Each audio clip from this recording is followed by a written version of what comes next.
Today I'm going to ask you a question. What makes you happy?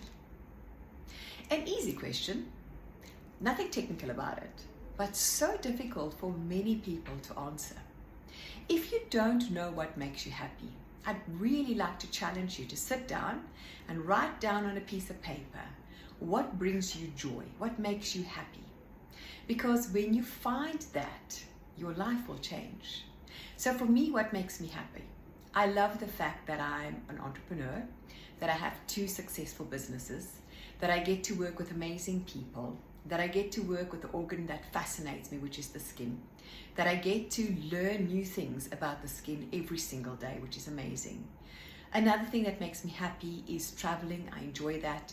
I specifically love going to the bush, which is amazing. I love Europe very, very much. I love reading. It's a new passion that I've found recently, and it makes me incredibly happy. I get so excited when some of my favorite authors are launching books, and I really count down the days. I pre-order it. And probably one of the most exciting emails I get is from Amazon. And when I get an Amazon Kindle email, I always go through it. What is the latest? What do they recommend? Because I've been introduced to amazing books. It makes me happy to be able to see my hubby and my little doggies and play with them and just get them lying around me while I'm reading. Those are things that make me happy. And it's key when you find what makes you happy, that you at least do one thing that makes you happy every single day. And if you have that job that you don't enjoy, I really challenge you to get out there and apply for something else or start your own business on the side. It was never easy when I started my business, but it was a dream I had. My first business failed.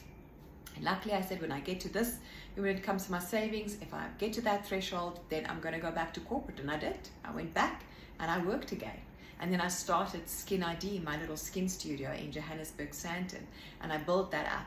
And I worked part-time. I worked at night after I've been in corporate all day. I worked on the weekends, and I built up that little business bit by bit until I was able to step out and do that full-time. And even then, I still did consulting for corporate companies just so I can get bulk of the income so I could at least pay my bills. But was it worth it? 100%. 100% was worth it. It's made me so happy and brought me so much joy. Find your happiness. Find your joy.